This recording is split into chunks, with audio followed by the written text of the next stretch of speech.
बाथि बोसोर आबुं जानायाव मैया 2025 मायथाइनि 27 जानुवारियाव माखासे हाबाफारि लानायजों लोगोसे दिनैबो क'क्राझार जि सान्थिनि नोगोर बेवहाय जोङो गाजा गोमजायै बे बिटिआर गोरोबथा सानखौ खुंफुंनो दिनै लाहार फाहार खालामनाय जादों। बे हाबाफारियाव जोंजों दंफैयो आसामनि मानगोनां chief minister doctor Himanta Biswa Sharma बिथाङा गाहाय आलासि महरै जोंजों दंफैयो आसामनि केबिनेट मिनिस्टार इउजि ब्रह्म बिथां, बिटिआरनि डिपुटि चिफ गोविंद बसुमतारी बिथां, जोंनि राज्य सभानि एमपि रोंगोरा नार्जारी, लोकसभानि एमपि जयन्त बसुमतारी, जोंनि गासैबो इएम बिथांमोन, एमएलए बिथांमोन, एमसिएलए बिथांमोन आरो हांख्रायजानाय आलासि नोंथांमोन लोगोसे बिटिआरनि गुबुन गुबुन जिल्लानिफ्राय बाहागो लाफैनो हानाय सिबिनां आइ आफा रायजो राजा नोंथांमोन। दा बे समाव आङो बयनिसिमबो गोसो गोरबोनि गाहाम हामलायनाय बावहरबाय आरो बिटिआर गोरोबथायाव जाय आफादफ्रा सागान होदोंमोन मोनफ्रोमबो आफादनो आङो आंनि गोसो गोरबोनि गाहाम हामलायनायखौ बावहरबाय। बे बिटिआर गोरोबथाखौ जाफुंसार महर होनायाव मदद होनाय आरो गासैबो बिथिंनिफ्राय बिथाङा जोंखौ जोथोन लानाय जोंनि भारतनि मानगोनां प्राइम मिनिस्टार नरेन्द्र मोदी बिथां, लोगोसे हम मिनिस्टार अमित शाह बिथां आरो आसामनि चिफ मिनिस्टार बिथांनो आङो गिबियावनो रोजा रोजा साबायखर बावबाय। गोलाव सम बड'लेण्ड सोमावसारनायाव मुंख्लं जालांनाय साफ्रोमबो मुंख्लंनिसिम आंनि गोसो गोरबोनि खुलुमनाय आरो सिबिनायखौ बावहरबाय। बड'फा उपेन्द्रनाथ ब्रह्म जाय बिथाङा बर' हारिखौ बुहुमाव गेरेमसा हारि महरै गायसननो थाखाय जोंनो बिथाङा गोजान इयुन नोजोर होलांबाय। बे बड'फा उपेन्द्रनाथ ब्रह्मनिसिमबो आंनि गोसो गोरबोनि खुलुमनाय आरो सिबिनायखौ बावहरबाय। दा मानगोनां रायजोफोर, दिनै गोजोन गोरोबथाया 5 बोसोर जाबाय आरो बे 5 बोसोराव बर' माहारिनि गांनाय उखैनाय जोंनि हास्थायनाय बे गासैखौबो सुफुंनो थाखाय बे गोरोबथानि गेजेरजों जिखिनि दफाफोर लाबोनाय जादोंमोन बे दफाफोरनि गोबां दफायानो दिनै सुफुंजाबाय। बिनि गेजेराव एनडिपिनि जिखिनि जोंहा केस दङमोन माखासे केसआ उइथड्र जाबाय आरो बेजों लोगोसे रिहेबिलिटेसननि बाथ्रा दङमोन बे रिहेबिलिटेसननि खामानियाबो दिनै 90% जाफुंसार महर मोनबाय। बिनि अनगायै बिटिआर गोरोबथा बायदियै गोबां फसंथान गायसननायनि बाथ्राफोर दङ, माखासे इन्डास्ट्रि गायसननायनि बाथ्राफोर दङ। बे हाबाफारिफ्राबो दिनै प्राय 70% जोङो साक्सेस जानानै दङ। बिटिआर गोरोबथानि गेजेरजों मोनसे जारिमिनारि जोंनि हारिनि गेजेराव जोङो मोनसे जौगाथाय मोननो हादोंमोन। बेनो जाबाय बिटिआर गोरोबथानि गेजेरजों जोंनि बड'लेण्डनि सिमाया अरनाय आरो लोगोसे बर' कसारि काउन्सिल दाफुंनाय। दिनै बड'लेण्डनि सिमाखौ अरहोनो थाखाय गासै 60 गामि सोसननायजों दिनै बड'लेण्डनि सिमा बानायनायनि हाबाफारिया जागायबाय आरो बियो लासै लासैनो जाफुंसार महर मोनगोन। आसामनि गुबुन गुबुन जिल्लायाव रायजो जानाय बड'लेण्डनि बाहेरानि बर' फिसाफ्रा गावसोरनि राजखान्थि मोनथायनि थाखाय सोमावसारदोंमोन। बे गोरोबथायाव इउपिपिअआबो सागान होदों आरो इउपिपिअ हास्थायनाय एबा बाहेरानि बर' रायजो राजाफ्रा हास्थायनाय बायदियै बिकेडब्लिउएसि आबो दाजाबाय आरो बिनि थाखाय दिनै समस्ति बानायनाय गामिनि जिखिनि नटिफिकेसन खालामनाय बे हाबाफारिफ्रा सोलिगासिनो दङ। दा मानगोनां रायजो राजा नोंथांमोन, बर' माहारिनि बे 40-50 बोसोर गावनि थामोनथा गावनि रैखाथि गावनि सिनायथिखौ मुलुगाव अराय गोजोर खालामनो थाखाय जि मोनसे जांख्रिखांनाय बेवहाय जोंहा रोजा रोजा सुबुङा जिउ गारनांदों। बे रोजा रोजा सुबुंनि थै आरो बिथांमोननि जिउनि बेसेनखौ जों मालाबाबो ओरैनो थांहोनाय नङा। दा बेनिखायनो दिनै भारत सरकार आरो आसाम सरकारजों सावरायनानै जोंनि बिएससि बिटिसि आरो बिटिआर जिखिनि एरेन्जमेन्ट जालांबाय बे एरेन्जमेन्टनि गेजेरजों जोंनि हास्थायनाय लुबैनायखौ सुफुंनो थाखाय जोङो नाजागासिनो दङ। बे समाव आङो नोंथांमोननो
গৃহমন্ত্ৰী অমিত শ্বাহ ডাঙৰীয়াক ধন্যবাদ জনাইছোঁ। শান্তি চুক্তিৰ আগত গৃহমন্ত্ৰীৰ দায়িত্ব পোৱাৰ পিছত গৃহমন্ত্ৰী অমিত শ্বাহ ডাঙৰীয়াই আমাৰ গোটেই শান্তি চুক্তিৰ ৰোডমেপটো তৈয়াৰ কৰিছিলে। তেখেতৰ যি কমিটমেণ্ট, এই কমিটমেণ্টৰ দ্বাৰাই শান্তি চুক্তি হৈছে আৰু শান্তি চুক্তিৰ পৰৱৰ্তী সময়ত আজিলৈকে আমাৰ দফাবিলাক ৰূপায়ণ হোৱাৰ লগতে সকলো জাতি জনগোষ্ঠীয়ে শান্তি থাকিব পৰা এটা ভাল বিদ্যাৰ পৰা তেখেতে আমাক সদায় মাৰ্গদৰ্শন কৰিছে। মই ধন্যবাদ দিব লাগিব আমাৰ মুখ্যমন্ত্ৰী ডক্টৰ হিমন্ত বিশ্ব শৰ্মা ডাঙৰীয়া। শান্তি চুক্তি হোৱাৰ সময়ত মুখ্যমন্ত্ৰী ডাঙৰীয়াই মুখ্যমন্ত্ৰী নাছিলে, কিন্তু দিনে নিশা কষ্ট কৰি তেখেতৰ দীঘলীয়া এটা ৰাজনীতি উপলব্ধি আৰু অসমৰ জাতীয় জীৱন, সমাজ জীৱন, জাতি জনগোষ্ঠী জনজাতি সকলো তেখেতৰ যিটো এটা উপলব্ধি, এই উপলব্ধিৰ দ্বাৰাই এই চুক্তিটো কৰিব লাগিব। মৰুভূমিত শান্তি আনিব লাগিব, এই অঞ্চলত বসবাস কৰা ৰাইজক এটা ন্যায় দিব লাগিব। এই কথাটো চিন্তা কৰি আমাৰ মুখ্যমন্ত্ৰী ডাঙৰীয়াই দিনে নিশা কাম কৰি আমাৰ শান্তি চুক্তি সম্পন্ন কৰাত সকলো দিশৰ পৰা সহায় কৰিছিলে আৰু নেতৃত্ব দিছিলে। মই আজি আমাৰ এই সমাগম যিটো জনসমাগম হৈছে, ইয়াত বড়োলেণ্ডবাসী প্ৰত্যেকজন মোৰ দাদা ভাই ভনীসকলক একবাৰ থিয় দি জোৰদাৰ হাত চাপৰি দিবলৈ অনুৰোধ কৰিছোঁ। বড়োলেণ্ডত আজি আমি শান্তি স্থাপন কৰিবলৈ সক্ষম হৈছোঁ। ডক্টৰ হিমন্ত বিশ্ব শৰ্মা ডাঙৰীয়াৰ মিছন ভিজন আৰু তেখেতৰ যি এটা দূৰদৰ্শী চিন্তাৰ কাৰণে বড়োলেণ্ডত আমি শান্তি স্থাপন কৰিবলৈ সক্ষম হৈছোঁ। মই ধন্যবাদ জনাব বিচাৰিছোঁ যে আমাৰ NDPৰ প্ৰাক্তন NDPৰ নেতৃবৃন্দ নিখিল বড়ো ছাত্ৰ সন্থা UPPO আৰু বড়ো জাতীয় সংগঠনবোৰৰ লগতে বিভিন্ন জাতি জনগোষ্ঠীৰ জাতীয় সংগঠনবোৰ যিসকলে সেই সময়ত আমাৰ বিশ্বাস আৰু আস্থা তোলে, তেখেতসকলে বিশ্বাস কৰি এই শান্তি চুক্তিৰ দ্বাৰা যি এটা আমাৰ এই দফাবিলাক বিভিন্ন অধিকাৰবিলাক সমাধান হ'বলৈ গৈ আছে, ইয়াত কোনো জনগোষ্ঠীৰ একো ক্ষতি নহয়, এই কথাটো চবে বিশ্বাসত ৰাখি 2020 চনত শান্তি চুক্তিটো সকলো সমৰ্থন জনাইছিলে। আৰু সেইকাৰণে আজি এই মুহূৰ্তত মই আমাৰ বড়োফা উপেন্দ্ৰ ব্ৰহ্মক ধন্যবাদ জনাব বিচাৰিছোঁ যে তেখেতৰ যি দূৰদৰ্শী চিন্তা, বড়োসকলৰ লগতে বড়োলেণ্ড অঞ্চলত বসবাস কৰা ক্ষুদ্ৰ ক্ষুদ্ৰ জনগোষ্ঠীবিলাকক সাংবিধানিক অধিকাৰ, সামাজিক ন্যায় আৰু বিভিন্ন শিক্ষা আৰু যি আমাৰ ৰীতি নীতি সাংস্কৃতিক অধিকাৰবিলাকক সাব্যস্ত কৰি এটা আত্মসন্মান লৈ জীয়াই থকাৰ এটা পৰিৱেশ গঢ়াৰ সপোন দেখিছিলে। মই আমাৰ শ্বহীদসকলক ধন্যবাদ জনাব বিচাৰিছোঁ। শ্বহীদসকলৰ যি বলিদান, ইয়াৰ কাৰণে আজি বড়োলেণ্ড অঞ্চলত আমি সুন্দৰ এটা ডেভেলপমেণ্ট পাবলৈ সক্ষম হৈছোঁ। শ্ৰদ্ধা ৰাইজ, আমি মানৱ জাতি হিচাপে সদায় শান্তিপ্ৰিয়, কিন্তু শান্তিপ্ৰিয় হ'লেও কিছুমান সময়ত বিভিন্ন কাৰণত আমাৰ অঞ্চলত অশান্তিয়ে দেখা দিয়ে, আমাৰ অঞ্চলত হিংসাৰ পৰিৱেশে দেখা দিয়ে। কিন্তু সেই হিংসা চিৰস্থায়ী নহয়, চিৰযুগমীয়া নহয়। আমি যদি সকলো এটা পজিটিভ এটা চিন্তা লৈ কাম কৰোঁ, আমাৰ সকলো নিগেটিভ যি পৰিৱেশবিলাক, যি আমাৰ মাজত থকা অশান্তিবিলাক আমি দূৰ কৰিব পাৰোঁ, তেনেকুৱা এটা চিন্তা ৰাখি 2020 চনৰ আগত আমি কাম কৰিছিলোঁ। এটা সময়ত বড়োলেণ্ডত বন্দুক বাৰুদ অশান্তি, বড়োৰ মাজত শান্তি নাই, বড়ো অনাবড়োৰ পৰিৱেশ, বিভিন্ন জনগোষ্ঠীৰ মাজত এটা হিংসাত্মক পৰিৱেশ আছিলে। আৰু সেই পৰিৱেশত আমাৰ মাসকল, আমাৰ বাইদেউসকল, আমাৰ শিশুসকল, আমাৰ খেতিয়কসকল, আমাৰ শিক্ষাগুৰুসকল, আমাৰ ব্যৱসায়ী গোষ্ঠী সকলো শ্ৰেণীৰ ৰাইজে সেই পৰিৱেশত যথেষ্ট কষ্ট পাইছিলে। আৰু আজি মই বিটিআৰৰ এজন বাসিন্দা হিচাপে আনন্দিত হৈছোঁ যে আজিৰ সময়ত আমাৰ অঞ্চলৰ সকলো শ্ৰেণীৰ মানুহে, সকলো ধৰ্ম, বৰ্ণ, ভাষা, সাংস্কৃতিক সকলো শ্ৰেণীৰ মানুহে, সকলো জাতি জনগোষ্ঠীৰ মানুহে শান্তিত বসবাস কৰিব পাৰিছে। আমি আমাৰ কেতিয়াবা এসাঁজ ভাত নাপালেও আমি ইমান দুখ নাপাওঁ, যেতিয়া আমাৰ অঞ্চলটো অশান্তি হয়, নিৰাপত্তাহীনতাত ভুগিব লগা হয়, আমি কিমানখিনি কষ্ট পাওঁ। আৰু এই 5টা বছৰ আমাৰ সোণালী বছৰ আছিলে। এই 5টা বছৰত আমি 40 বছৰত আমি বিচাৰি নোপোৱা এই 5টা বছৰত শান্তিটো আমি ঘূৰাই পাইছোঁ। আজি শান্তি অহাৰ লগে লগে উন্নয়নৰ কাম কাজবিলাক আৰম্ভ হৈছে। আৰু সেই উন্নয়নৰ কাম কাজৰ লগতে আমাৰ ৰাইজে সপোন দেখিবলৈ আজি সাহস কৰিব পাৰিছে। এটা সময়ত সকলোৰে সপোন হেৰাই গৈছিলে, কাৰণ আমি বহুতে ভাবিছিলে যে বড়োলেণ্ডত স্থিৰতা যিটো ঘূৰি আহিব লাগে, স্বাভাৱিক পৰিৱেশ যিটো ঘূৰি আহিব লাগে, এইটো এতিয়া স্বাভাৱিক ঘূৰি অহাৰ লগে লগে শান্তি ঘূৰি অহাৰ লগে লগে সকলো জাতি জনগোষ্ঠীয়ে নিজৰ নিজৰ আশা আকাংক্ষা নিজৰ নিজৰ জনগোষ্ঠীৰ সপোনবিলাক বাস্তৱত ৰূপায়ণ কৰাৰ কাৰণে চিন্তা কৰিছে। বিটিআৰ চৰকাৰত আমি ইউপিপিএল আৰু বিজেপি চৰকাৰ গঠন কৰাৰ পিছত প্ৰথমতে আমি চেষ্টা কৰিছোঁ যে শান্তি চুক্তিটো ৰূপায়ণ হ'ব লাগিব।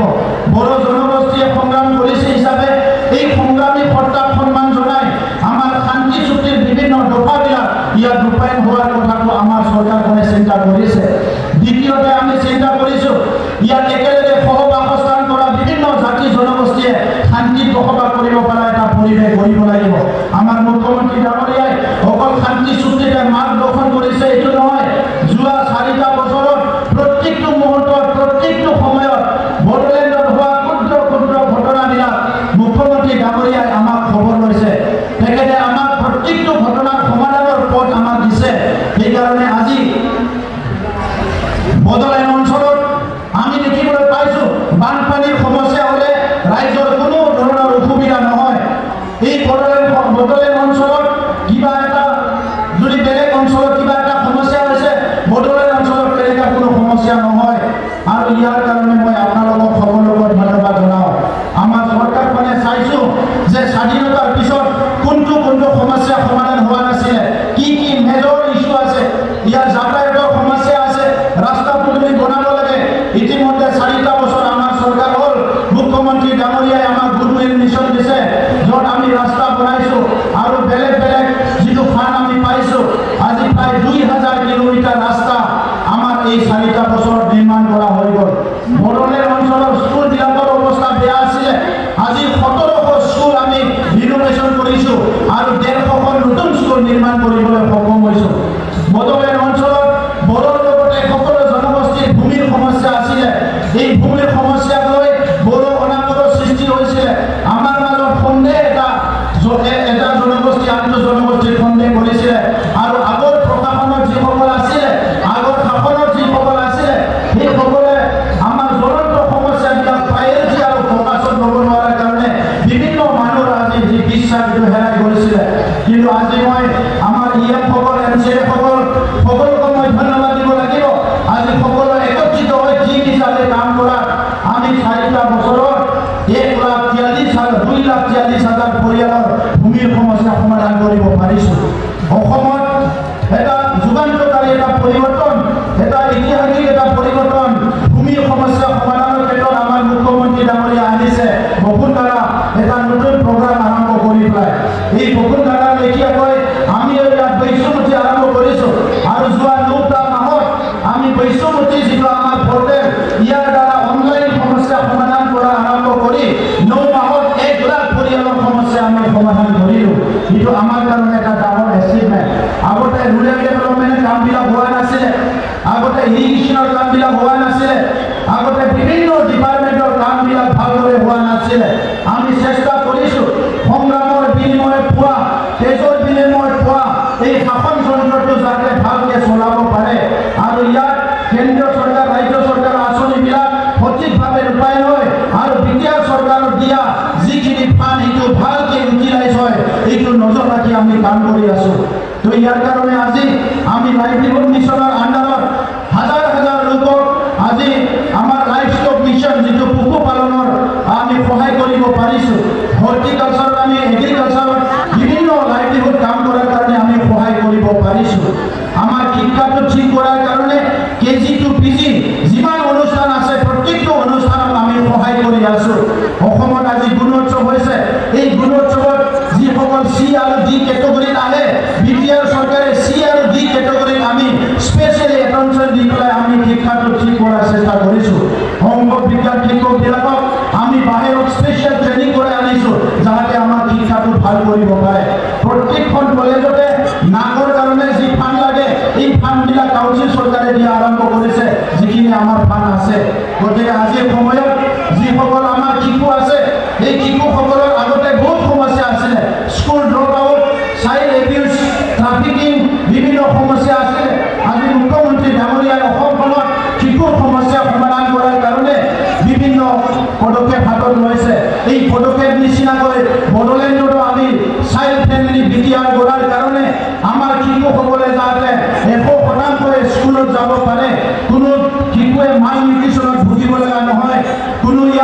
ট্ৰেফিকিং নহয়, চাইল্ড ইউজ নহয়, চাইল্ড লেবাৰ নহয়।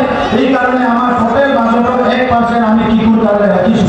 আৰু বিটিআৰৰ 420টা ভিচিডিচি আমি 420 জন চাইল্ড চেম্পিয়ন আমি নিয়োগ কৰিবলৈ গৈ আছোঁ। বিটিআৰ অঞ্চলৰ অধিক ট্ৰাইবেল মানুহ আছে। এই ট্ৰাইবেল আমাৰ মহিলাসকলে নিজৰ অৰ্থনীতিৰ কাৰণে বহুত চিন্তা কৰে, অন্য মহিলাবিলাকক বহুত চিন্তা কৰে নিজৰ পৰিয়ালৰ কাৰণে। আমাৰ মুখ্যমন্ত্ৰী ডাঙৰীয়াই অৰুণোদয় আঁচনি দিছে, ইয়াত অন্নপূৰ্ণা আঁচনি আহিছে, বহুতখিনি আঁচনি আহিছে। কিন্তু বিটিআৰ চৰকাৰেও আমি সেই আমাৰ বাইদেউসকলক, আমাৰ মাসকলক সহায় কৰাৰ কাৰণে বিটিআৰ ওমেন এম্পাৱাৰমেণ্ট মিছন কৰি তাত 1% বাজেট ৰাখি আমি ওমেনসকলক এম্পাৱাৰ কৰাৰ কাৰণে বিভিন্ন কাম হাতত লৈছোঁ। সেল্ফ হেল্প গ্ৰুপক আমি সহায় কৰিছোঁ, ট্ৰেইনিঙৰ ব্যৱস্থা কৰিছোঁ, তেখেতসকলক যাতে লাইভলিহুডটো ঠিক হ'ব পাৰে ইয়াৰ কাৰণে কাম কৰিছোঁ। শ্ৰদ্ধা ৰাইজ, আজিৰ সময়ত এটা সুন্দৰ বিটিআৰ আমি পাবলৈ সক্ষম হৈছোঁ আৰু সেই সুন্দৰ বিটিআৰটো অনাগত দিনত যাতে শান্তি সম্প্ৰীতি আৰু সুন্দৰ হৈ থাকে ইয়াৰ কাৰণে চবে সহযোগ কৰিব লাগিব। আজিৰ সময়ত যি বিটিআৰ পাইছোঁ, এই বিটিআৰটো পোৱাত আমাৰ কেন্দ্ৰ চৰকাৰ, ৰাজ্য চৰকাৰৰ এইটো ডে টু ডে আমাৰ যিখিনি খবৰ লৈছে, আমাক যিখিনি ছাপোৰ্ট কৰিছে ইয়াৰ কাৰণে পাবলৈ সক্ষম হৈছোঁ। আহি থকা সময়ত তেনেকুৱা এটা সুশাসন বিটিআৰ অঞ্চলত যাতে চলি থাকে এইটোকে লক্ষ্য ৰাখি আমাৰ যি UPPL আৰু বিজেপি চৰকাৰৰ কাম কাজ ইয়াত আপোনালোকে সহায় কৰিব লাগিব। আজি আমি ভিজন ডকুমেণ্ট আনিছোঁ। বিভিন্ন জনগোষ্ঠীয়ে কৈছে আমি বঞ্চিত হৈ আছোঁ, আমি লাঞ্ছিত হৈ আছোঁ। কোন জনগোষ্ঠীৰ কিমান সমস্যা আছে, 26টা জনগোষ্ঠীৰ সমস্যা প্ৰত্যেকটো কমিউনিটিৰ লগত আমি বহি 50 জনকৈ মানুহৰ লগত আলোচনা কৰি প্ৰত্যেকটো জনগোষ্ঠীৰ এটাকৈ ভিজন ডকুমেণ্ট তৈয়াৰ কৰিছোঁ। অহা মাৰ্চ মাহত মুখ্যমন্ত্ৰী ডাঙৰীয়াৰ পৰা মাৰ্গদৰ্শন লৈ পেলাই আমি মাৰ্চ মাহত চৰকাৰৰ ভিজন ডকুমেণ্ট আমি আনিম। এই ভিজন ডকুমেণ্টত আহি থকা 5 বছৰত কোন জনগোষ্ঠীৰ কাৰণে কি কৰিম, শিক্ষাত আমি কি কাম কৰিম, অৰ্থনীতি উন্নয়নৰ কাৰণে কি কাম কৰিম, যুৱকসকলৰ কাৰণে কি কাম কৰিম, প্ৰত্যেকটো বিষয়ক লৈ পেলাই আলোচনা কৰিম। আজি অসমত খেল মহাৰণ হৈছে, সাংস্কৃতিক ডাঙৰ ডাঙৰ প্ৰগ্ৰাম হৈছে। অসমত আজি কোনো জনগোষ্ঠী মুখ্যমন্ত্ৰী ডাঙৰীয়াই বাদ দিয়া নাই, এটা ইনক্লুচিভ পলিচি লৈ কাম কৰি আছে। আৰু আজি মুখ্যমন্ত্ৰী ডাঙৰীয়াৰ যিটো ভিজন, অসমখনৰ ভাৰতৰ ভিতৰত এখন উন্নত ৰাজ্য হিচাপে, শ্ৰেষ্ঠ ৰাজ্য হিচাপে গঢ় দিয়া, প্ৰধানমন্ত্ৰী ডাঙৰীয়াৰ যিটো মিছন যে ভাৰতবৰ্ষখন বিকশিত এখন দেশ হিচাপে গঢ় দিয়া, ইয়াত বিটিআৰ অঞ্চল আমি পিছ পৰি থাকিব নিবিচাৰোঁ। এইকাৰণে আমি লক্ষ্য ৰাখিব লাগিব অনাগত দিনত যাতে পুনৰ অশান্তি নহয়, শান্তি যেতিয়া থাকিব প্ৰত্যেকটো কাম, প্ৰত্যেকটো বিষয় উন্নয়ন কৰাত সহজ হ'ব। এইকাৰণে শ্ৰদ্ধা ৰাইজ, মই আপোনালোকক ধন্যবাদ জনাইছোঁ। বিটিআৰ চুক্তি আজি 5 বছৰ হৈ গ'ল। 5 বছৰ যেনেকুৱা আমি ভাল পৰিৱেশত আগবাঢ়ি আহিছোঁ, যাৰ কাৰণে আজি আমি বড়োলেণ্ডত 2খনকৈ ইউনিভাৰ্চিটি পাবলৈ সক্ষম হৈছোঁ। বড়োলেণ্ডত আজি 2খনকৈ মেডিকেল কলেজ, আজি ষ্টেট অফ আৰ্ট ষ্টেডিয়াম হ'বলৈ গৈ আছে। বিভিন্ন আঁচনিবিলাক আমাৰ অঞ্চলত হ'বলৈ গৈ আছে। মুখ্যমন্ত্ৰী ডাঙৰীয়াই অলপ পিছত আজি ঘোষণা কৰিব। ইতিমধ্যে আজি আমাৰ EMCL কোৱাৰ্টাৰ, আগৰ চৰকাৰৰ 17 বছৰ আৰু এতিয়া 3 বছৰ, প্ৰায় 20 বছৰ আমাৰ EMCL কোৱাৰ্টাৰ নোহোৱাকৈ আমাৰ EMCL সকলে কাম কৰিব লগা হৈছিল। অহা 1 তাৰিখৰ পৰা আমাৰ EMCL কোৱাৰ্টাৰত থাকি মানুহক লগ কৰিব পাৰিব, কাম কৰিব পাৰিব। স্পিকাৰ, ডেপুটি স্পিকাৰৰ কোৱাৰ্টাৰ অহা 1 তাৰিখে ৰেডি হ'ব। প্ৰিন্সিপাল ছেক্ৰেটাৰী আৰু ছেক্ৰেটাৰীসকলেও নিজৰ কোৱাৰ্টাৰত থাকি কাম কৰিব পৰা আজি অৱস্থা আহি গ'ল। প্ৰশাসনিক দিশত আৰু বহুত সংস্কাৰ কৰা হৈছে। BSc পৰা যিসকল চাকৰি পাইছিলে সেইসকলৰ প্ৰমোচন হোৱা নাছিলে, পেঞ্চন নাছিলে। আজি কাউন্সিলৰ আমি সেইসকলৰ প্ৰমোচন আৰু পেঞ্চনৰ ব্যৱস্থা কৰা হৈছে। বহুত চাকৰি আগৰ চৰকাৰে কণ্ট্ৰেকচুৱেল দি গৈছিলে, সেইসকলক ৰেগুলাৰ কৰাৰ কাৰণে বিভিন্ন পন্থা হাতত লোৱা হৈছে। মুখ্যমন্ত্ৰী ডাঙৰীয়াই যেনেকৈ অসমত চাকৰিৰ নামত যিটো ঘুচ লোৱা জিৰ' টলাৰেঞ্চ, বিটিআৰ অঞ্চলতো যিকোনো চাকৰি 3rd গ্ৰেড 4th গ্ৰেড যিয়ে নহওক কিয় ইয়াত ঘুচ লোৱাটো 100% আমি ভিজিলেন্স ৰাখি আছোঁ। সেইকাৰণে আপোনালোকৰ আমাৰ সকলো এই সুন্দৰ বিটিআৰখন সুন্দৰ কৰি ৰখাত আপোনালোকে সহযোগ কৰক, মই আপোনালোকক অনুৰোধ কৰিছোঁ। মই এইখিনিতে সকলোকে ধন্যবাদ জনাই আৰু পুনৰ আপোনালোকৰ আশীৰ্বাদ বিচাৰি আমাৰ মুখ্যমন্ত্ৰী ডাঙৰীয়া বহুত ব্যস্ততাৰ মাজতো আজি আমাৰ এই চেলিব্ৰেশ্যনত আহি